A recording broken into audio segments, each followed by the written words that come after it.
ይህንን የዑለማዎቻችንን መንገድ ለምን አላህ በሰጠን እድልና አቅም ከፍ አድርገናል?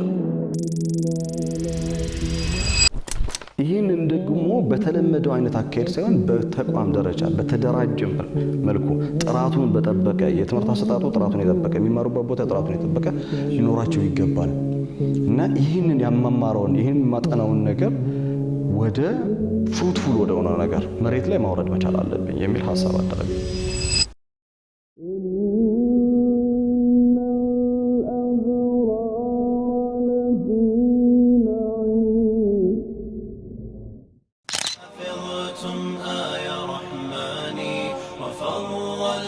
تلاوته بحين الآن والآن تعلقتم به حبا وشوقا فاض تحناني وقد بذلت مساعيكم لحفظ دائم آني هنيئا آل قرآني حفظتم آي رحماني ማለትም መልእክተኛው አለይሂ ሰላቱ ወሰላም 23 ዓመት ቁርአን ወደሳቸው ሲመጣ መልእክተኛው ትምህርት ቤት ነበሩ። በነገራችን መድረሳ ነበሩ።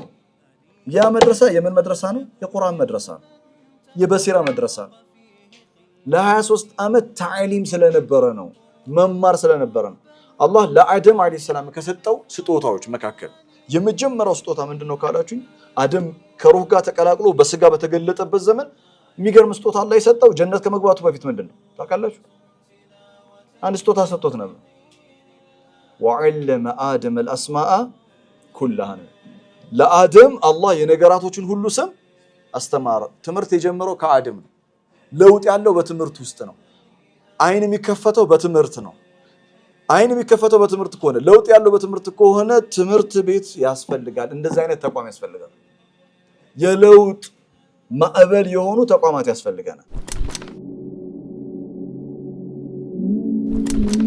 የሚታያችሁ ከሆነ አይዶን ይታያ በሲራ ቲቪ የሚል ታያችሁ። ሴቶች እንኳን ያያሉ፣ ወንዶች ታያ የኛ አይነ ነው ትንሽ ከሩቅ ነው የሚያዩት። በሲራ ቲቪ ላይ አፕሊኬሽን ነው። አፕሊኬሽን ታወርዳላችሁ። እንትን ኦልሞስት 85% አልቋል። አንድ 15% ይቀረዋል። ይጠናቀቃል ኢንሻአላህ።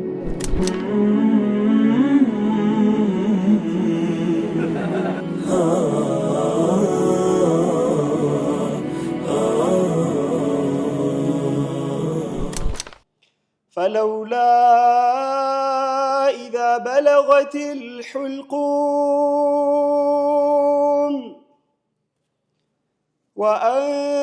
وأنتم حينئذ تنظرون. الله أنتني القرآن سوي أدرجن قرآن كأرتن يا أنت قرآن من نشد تسوي أدرجن. الله የቁርአንን ፍቅር በልባችን ላይ ያድርግልን። ነገም በአኺራ ለቁርአን ተብለው የተሰባሰቡ አህሉላሂ ወኻሰቱሁ ከሚባሉ ሰዎች ጋር አላህ ይቀስቅሰን። اللهم صل على محمد وعلى آله وأصحابه أجمعين.